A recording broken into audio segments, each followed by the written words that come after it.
Hello everybody. Today we are going to study IFRS 15, which is revenue from contracts with customers.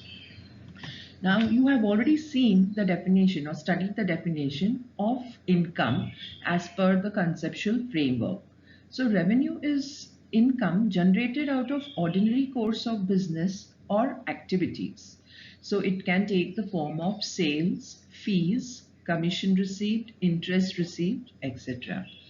As you're aware, revenue is generally the largest amount in SOPL and therefore it forms a very important element in SOPL. But it is also an element which can be manipulated easily, and that is why it was important to form this IFRS, revenue from contracts with customers. Revenue will not include sales tax, VAT, GST or any other taxes collected on behalf of the third party. Now, when we talk about revenue from contract with customers as per IFRS 15, it has stressed the recognition of revenue based on transfer of control of the asset to the customer, that is the buyer. So when the transfer of control is there of the asset from the seller to the buyer, only then will the revenue be recognized. When we talk about transfer of control of an asset, it is the right and the ability to decide the use of the asset and to get all the benefits from the asset from the remaining useful life.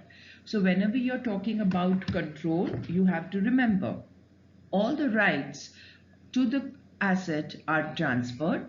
The right to use the asset in whichever way is decided by the customer or the buyer, okay, and all the benefits that the asset is going to yield are transferred, or the buyer has the right to all the benefits that he is going to receive. Now there are 5 steps involved in recognition of revenue. So we are going to do each step in detail. The first step is to identify the contract with the customers. Okay, so when we talk about a contract, it's an agreement between two parties that creates rights and obligation. So when I enter into a contract to sell my vehicle, okay, so the customer has the right to receive the vehicle and my obligation is that I deliver the vehicle, right? So the first step in recognition of revenue is to identify the contract between the customers. An entity can account for revenue only if the contract meets certain criteria. Only if there is a contract and if the contract meets the criteria. Now let's have a look at what the criteria is. The parties to the contract are committed towards fulfillment of their obligations. Okay, that means each party has the rights are identified and they are committed towards it. The payment terms are specified and they can be identified. The contract should have a commercial substance for it to be recognized as a contract under revenue, and it is probable that the selling entity will receive consideration. Okay, the contract can be either verbal, written or implied. Okay, so these are the criteria for recognizing a contract.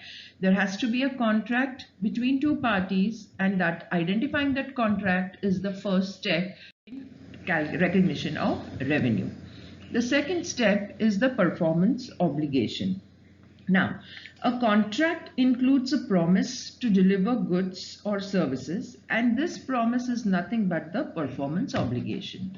So performance obligations are promises to transfer distinct goods or services to the customer.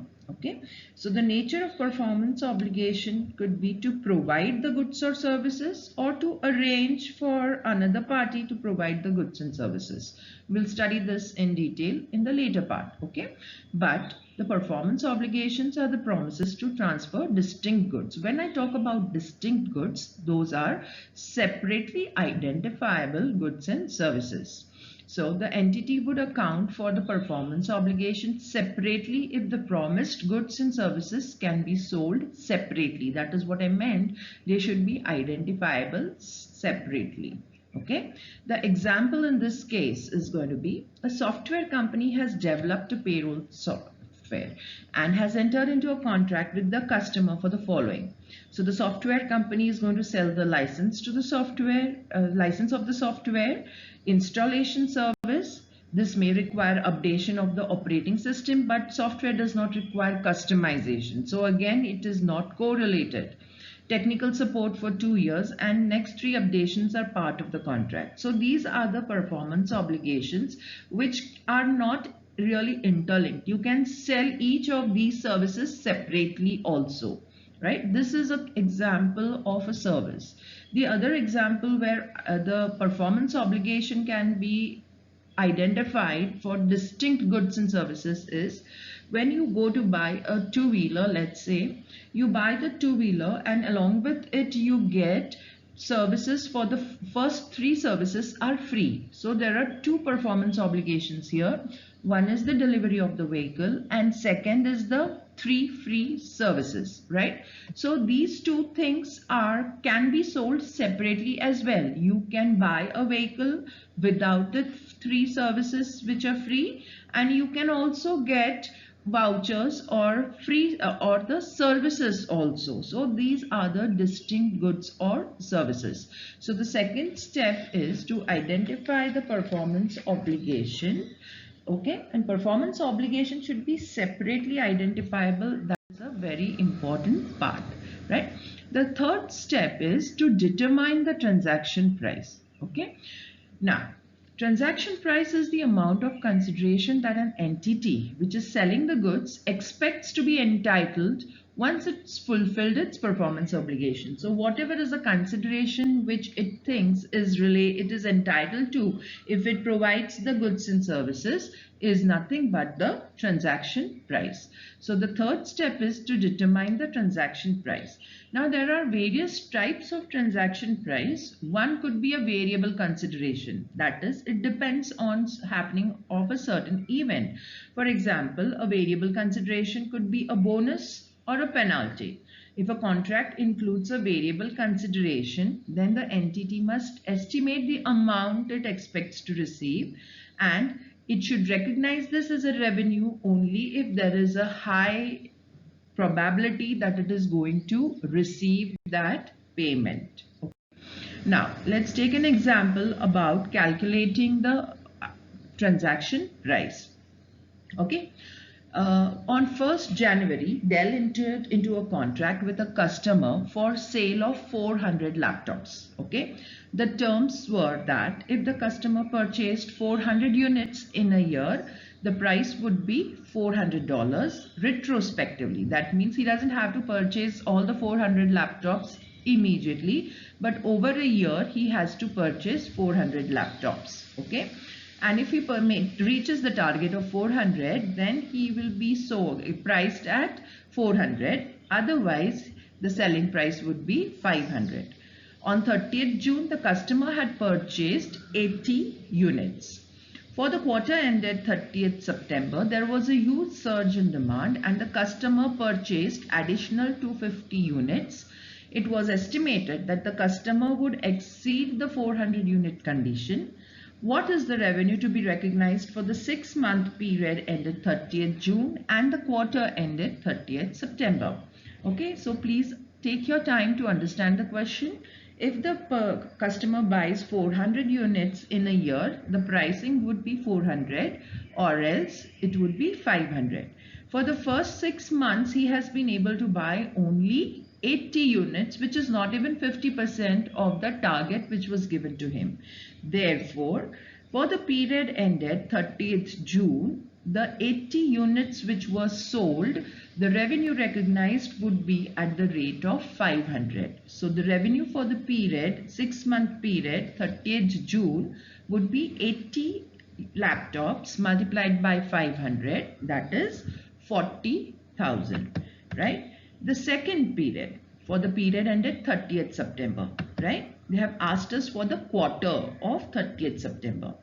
Now, by 30th September, the total units sold were 80 plus 250 because in the third quarter they have sold 250. So the total sales became 330. Now they have clearly indicated that the customer will be able to exceed the 400 condition, right? Therefore, now you have to recognize the revenue based on the selling price as 400. Okay, so the total 330 units will now be recognized as 400. So up to 30th June, 330 units, sorry, up to 30th September, 330 units into 400. So the total revenue to be recognized should be $1,32,000, right? But out of $1,32,000, you have already recognized 40,000 as revenue up to June. Therefore, revenue to be recognized for the quarter 30th September would be 1,32,000 minus 40,000, that is 92,000. This is how you will recognize the revenue, right? The next step, there are other forms of considerations as well. We had seen one was the other is financing. Sometimes a customer is given a very long credit period. So it is up to us to investigate and identify whether there is a financing component in this, right? So again, if there is a significant financing component, such as when the customer pays more than a year after receiving the goods, then we have to identify the interest element or the finance component in this, and we have to separate it from the sales revenue. So the consideration receivable will need to be discounted to the present value using the rate at which the customer borrows the money. Example on this, then there could be a non-cash consideration. In this case, it is measured at fair value. Many a times you have seen exchange offers, right? So you are giving your old product to when you're buying a new one. So that would be the non-cash consideration. So whatever you are giving non-cash consideration to the seller will be measured at fair value. Then there will be consideration payable to the customer. If the consideration is paid to the customer in exchange of a separately identifiable goods or services, then it would be treated as a purchase transaction.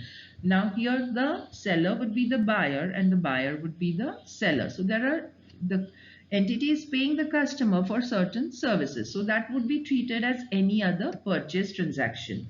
But if the consideration paid to the customer is not in exchange for a distinct good or service, an entity should account for it as a reduction in the transaction price.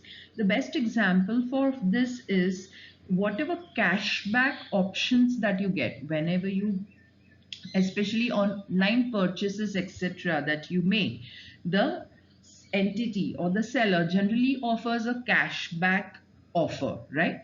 So in this case, whenever you're getting the cash back, the entity has to record the transaction after reducing the transaction price. Okay, so let's do an example based for the financing consideration. An entity sold product to a customer for $50,000 on 1st Jan 2000. The terms of payment were that the customer would pay the full amount on 31st December 2001. So please understand, the customer has made a purchase on 1st Jan 2000, but he is going to pay only on 31st December 2001. So he is going to pay after full 2000 is over and after full 2001 is over. That means he is going to pay after 2 years. So what is the amount of revenue to be recognized on the date of sale? The cost of capital for the customer is 10%. So in this case, you will recognize the revenue which will be equal to the present value of the amount to be received after 2 years. Okay, so you can use a discounting table and find out the present value factor or the discounting factor. So the amount would be 50,000 multiplied by discounting factor of 10% for 2 years, which is 0.826. And the revenue to be recognized on 1st Jan when the transaction takes place would be 41,322. Revenue to be recognized on the sale of the product. I hope that was clear. Now let's go to the fourth step. Allocate the transaction price. Now, the total transaction price should be allocated to each performance obligation in proportion to the stand-alone selling price. Now, stand-alone selling price is nothing but if you wanted to offer the services or the goods individually, what would be the selling price? Like I gave you the example of a vehicle and three free services, right? If you want to sell the vehicle individually, what would be the selling price? That would be the standalone selling price. And if you want to sell the three services, what would be the cost of these three services? That would be the standalone price for the services. Okay, so whenever I go to buy a vehicle, I'm not identifying that for vehicle I'm paying so much and the services I'm paying so much. I'm just paying a lump sum amount.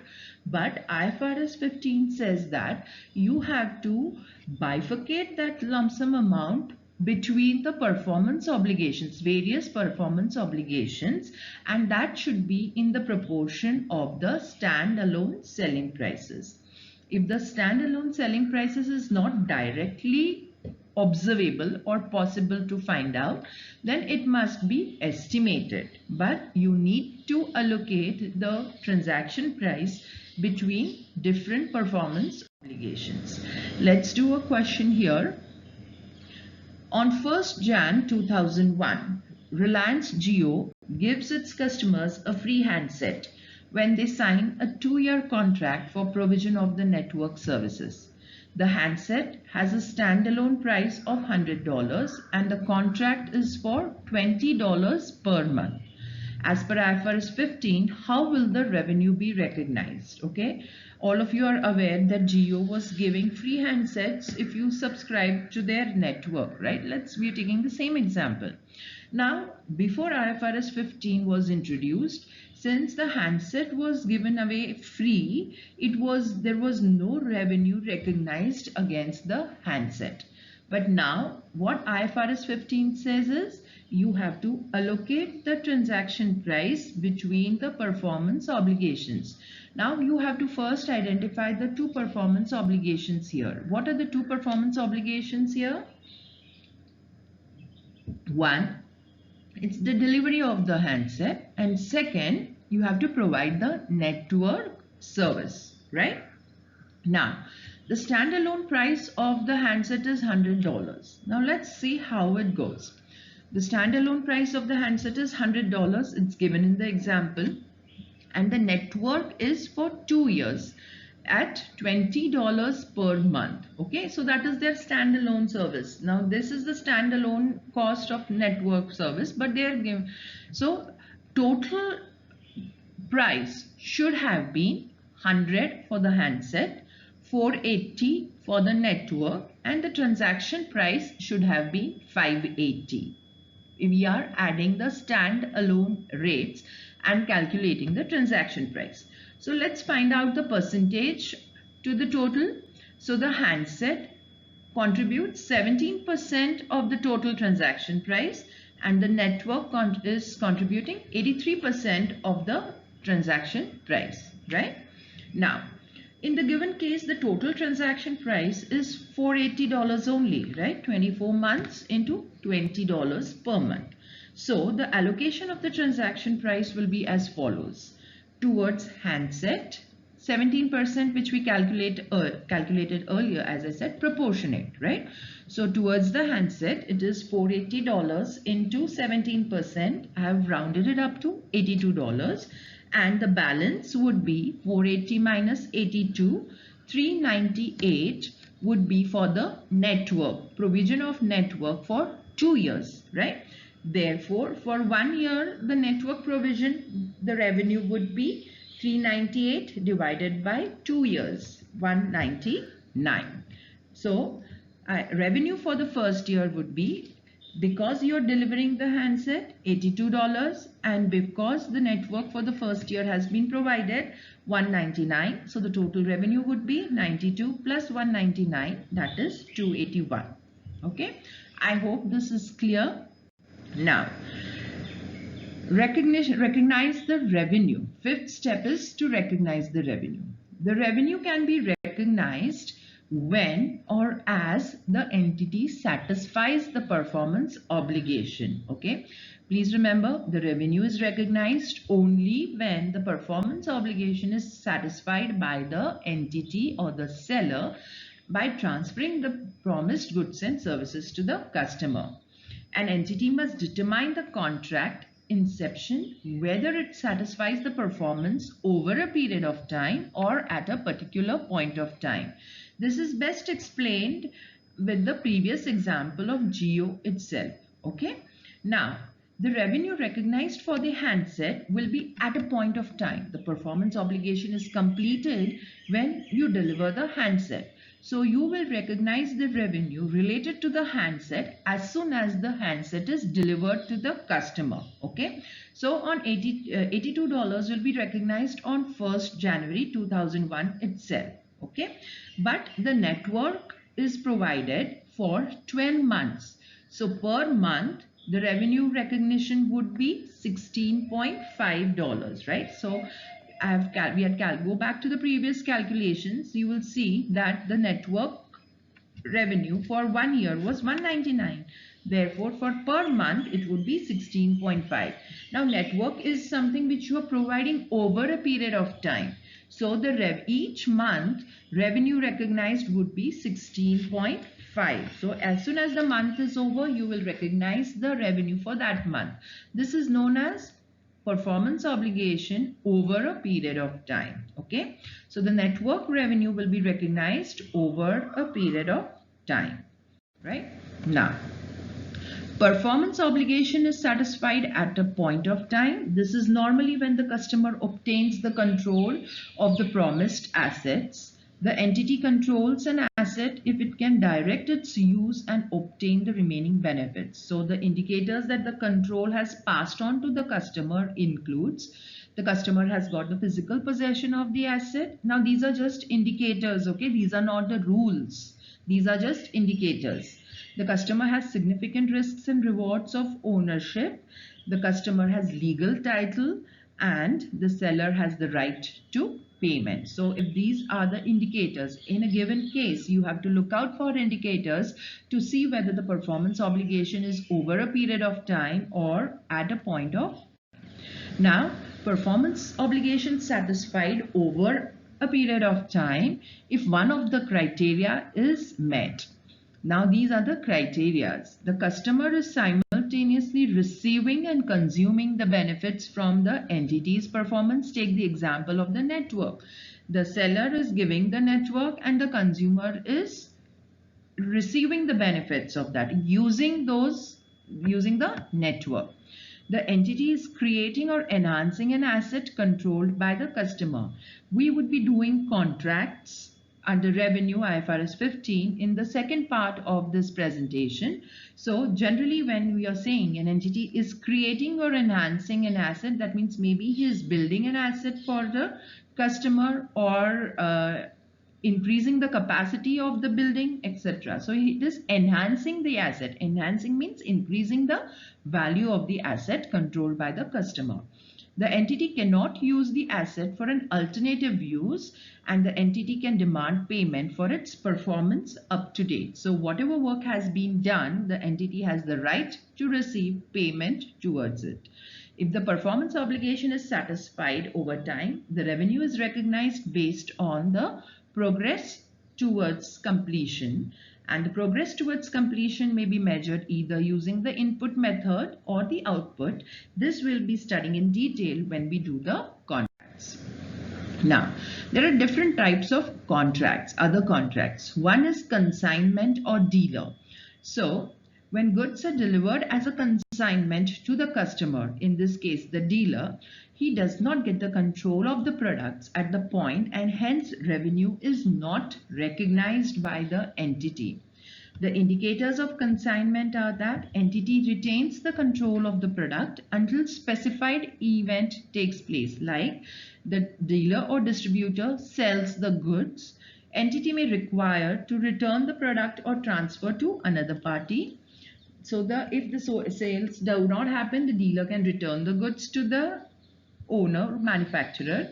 The dealer does not have unconditional obligation to pay for the product. So even if an entity delivers the goods to the dealer, then the dealer is not under any obligation to pay the amount. So there does not have to be an unconditional obligation to pay. So the dealer will pay only after the sales takes place.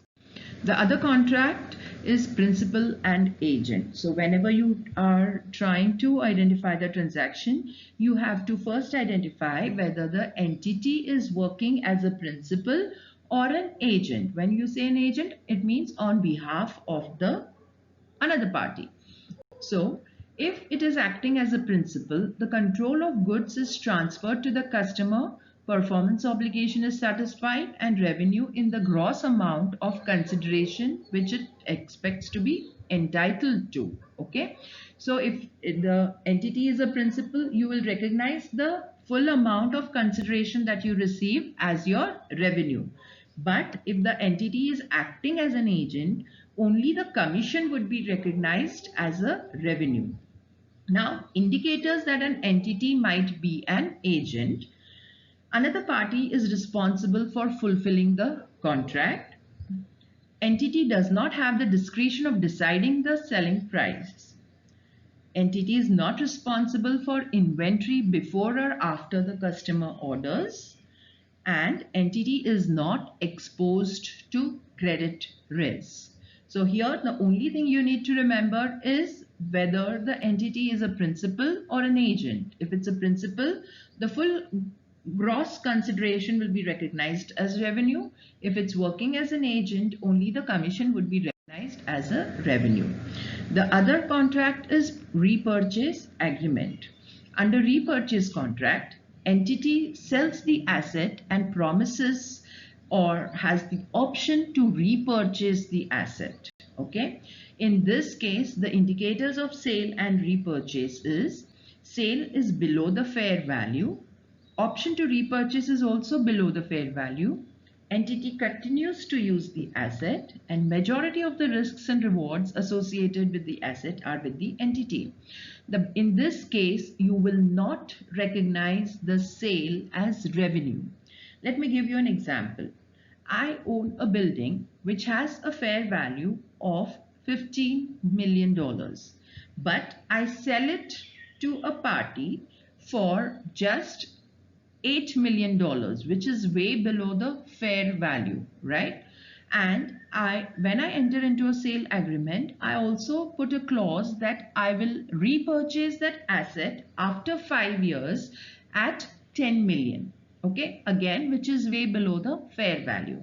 Therefore, for this case, you have to look at substance over form. Even if I'm calling it a sale agreement, it is indicating that this could be a financing transaction where I continue to use the building, but the ownership is transferred to the buyer but basically I'm giving it as a security against the amount I'm getting from the buyer. So in this case, you will not recognize it as a revenue, but treat this as a borrowing transaction. The another contract is bill and hold. The goods are sold but remain in the possession of the seller for a specific period, but this is generally at the request of the buyer. So the indicators, you will recognize the revenue even if you have not given the physical possession to the buyer. The indicators are that the customer has control over the product. He has bought the products from you but not taken the delivery. So when he has bought, he has the control even if he doesn't have the physical delivery. Generally, the customer requests you to keep the product until a specific period. These products must be identifiable as belonging to the customer, and entity cannot use or sell it to someone else. So these are separately identifiable products as belonging to the customer, where the customer has requested that he will take the delivery after a certain period. It could be because of lack of storage facility with the customer, etc.